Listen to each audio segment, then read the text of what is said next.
Welcome to Always Considered. I'm your host, Tommy Printiss. I had no idea that you were a skater until I saw you at the opening. I've been skating since I was probably like 5. In high school, got more into surfing because that's what more of my buddies did. Mm-hmm. And then after I got more serious in surfing, kind of got back into skating a bit more because of living here and how pathetic the summers can be for surf. Yeah. When did you start getting connected to Waterboys? So I had always skated up there from being younger. Mm-hmm. Because prior to like middle school, I skated a lot, but I was just so young that it was just a hobby type thing. Gotcha. I had been skating up at Waterboys for years, and then in 2011, I believe, I got put on the team up there Mm-hmm. to surfing, and then kind of basically if you're on the team for one thing and you do two of the things that they have a team for, you're more or less on both. Mm-hmm. So I surfed and skated for them since 2011. Wow. And then when I was 16 and had my car and needed gas money and whatnot, they actually had their guy that was doing ding repair just more or less disappeared.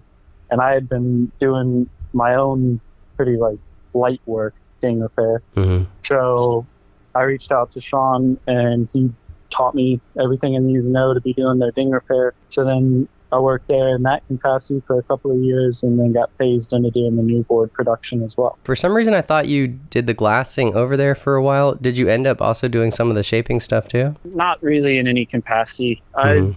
I've been making my own boards for a couple of years. Personally, my own for several years, probably more like, I guess, maybe 7 or 8 years now. Mhm. But I've shaped like 2 for the shop that Yep. got sold through his business. Mhm. When I worked up there and when I worked up there full time, I was just doing the production after they were shaped. I'd been doing it. Basically, Rick or Sean would shape a board, and then I was the person that took it from that blank surfboard to a completed, ready to get in the water surfboard. Mm-hmm. Yeah, I love your glass work, actually. You have, I don't know what you would call the style. It seems like a style that's actually getting more popular now. Kind of like abstract, yes. Abstract, okay, Because I yeah. do a lot, Mhm. and that's it ends up being a challenge. Because for me, like right now, I think I own like 30, maybe 35-ish, might even be more than that, surfboards. Mhm. And all of the ones that I own right now, minus like 2 or 3, are ones that I made. Wow. So it's always a challenge when I'm making a new board of like, I want to challenge myself and do something that's going to be something to be proud of later. Mm-hmm. But I've had so many, trying to come up with something original is kind of turning into more of a challenge in itself. Yeah. Yeah, you were ripping on, I'm trying to see, I guess it was the Waterboys Classic. You had that longboard that you have that kind of has an interesting shape to it. Oh yeah, I know what you're talking about. Yeah, that was that foam wreckers contest. I had my dad bring out that log because That's what it was. Fit it. Okay, that's right, But because yeah. you were a shortboarder in the Waterboys one. Is that right? Yeah, I opted not to do the longboard this year. I've won it in the past Mm-hmm. and hosted a few times. I knew with how many people, because I had helped Sean with doing the live heats Yeah. for the contest. So I kind of had like insider knowledge in terms of how many people were actually signed up. Yeah. And I was looking at like, of course you want to do well. So I'm looking at it in terms of like, well, if I make my heats, I've got to surf like 6 heats Yeah. just doing short. Yep. Add the longboard in, might be one more, it might be like 2 or 3 more heats on top of that. And it was just, I was going to Hawaii like 2 days later and still had to move into my house at that point in time. So I was like, Yeah. just could not bring myself to do extra heats beyond just the like 5 or 6 that were going to be there. Good for you, that strategy. Can you get more into kind of like what drew you into surfing or keeps you there and or skating? You're probably one of our better shortboarders. I haven't seen you longboard that much, but you seem like a really, really good longboarder too. Like, what drove you to that point? What made you into the surfer skater that you are now? I'm not entirely sure. I guess really when I was in high school, and that's just what my buddies did, Mm-hmm. kind of just a natural step. It was really fun when I was way younger and had a group of friends to skate with, and like when we'd just be skating in the neighborhood. Mm-hmm. And it was just at that point more or less a hobby. But then going into high school, we had that like carrot on a stick being dangled in front of us in terms of like, I think freshman year was when Interlight was having like team tryouts or something to that effect. And we still had a handful of the NSSA contests here. So we were all jazzed up wanting to chase that type of thing. Yeah.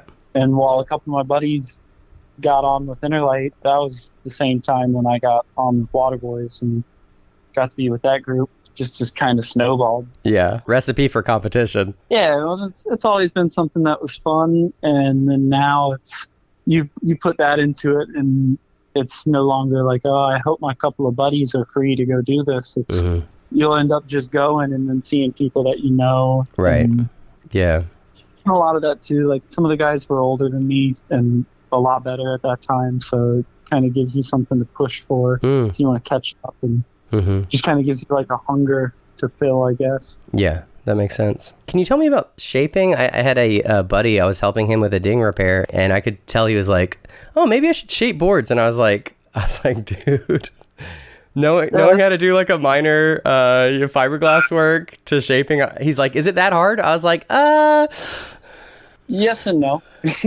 That's more or less what I did, because I got to a point where I was just looking at like, I have all these things that I want, and I have this very finite amount of money to do those things.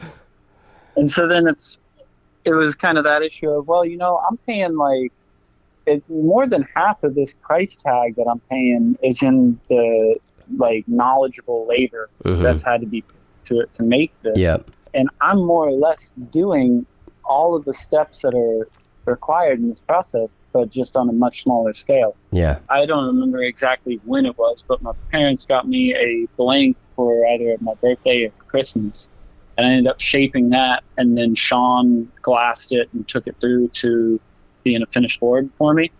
And then by like, I think the third board that I had shaped, because the second one I did the same thing. I shaped it and then coordinated with Sean to have him glass it. The third one, maybe fourth, was the first one where I shaped it and then I glassed it and fins, all that fun stuff, and then finally had like a finished board that was just solely by myself. At that point, it's like, well, I've done it once, I can do it again. Yeah. And it's just snowballed to where now I think I'm at like number 60 something. Do you do surfboards for people? Is that like if someone's seeing this and thinks they want a custom surfboard by a local shaper, is that something you do? Yeah, and that's something, ideally what I want to do is, now that I've got my house, I want to build a shed just purely to use as a factory space, because Sean was very courteous in the last year. I made like 2 or 3, might even been 4 boards up there, where one of them got sold through the shop, and then a couple were just my personal boards. I was going on trips. And what I'd really like to do is be able to get to a point where I can be making boards in a professional environment like what he's got.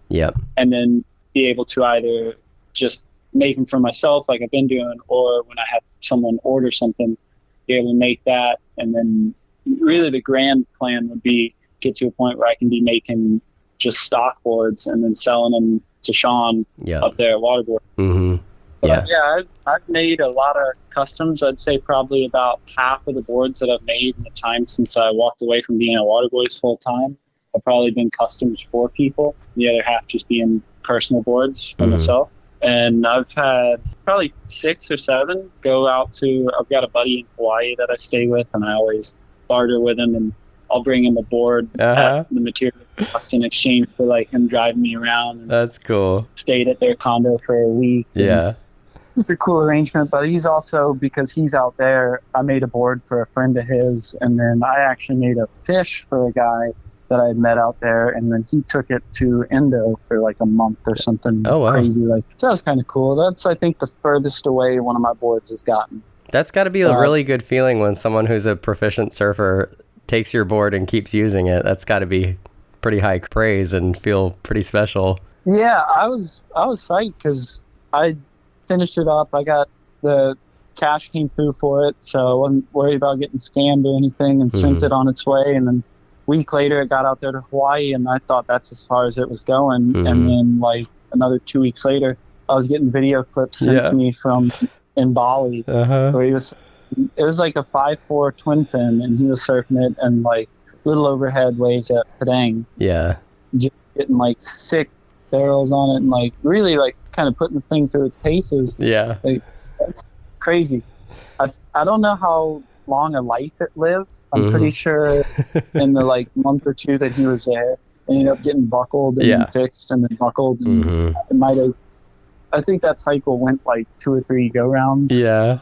So I don't know if it eventually just got damaged beyond use. But I know he was putting it into some much more serious situations than anticipated. I love that.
Thanks for watching Always Considered. As your host, Tommy Printiss, and I look forward to seeing you guys back out in the water.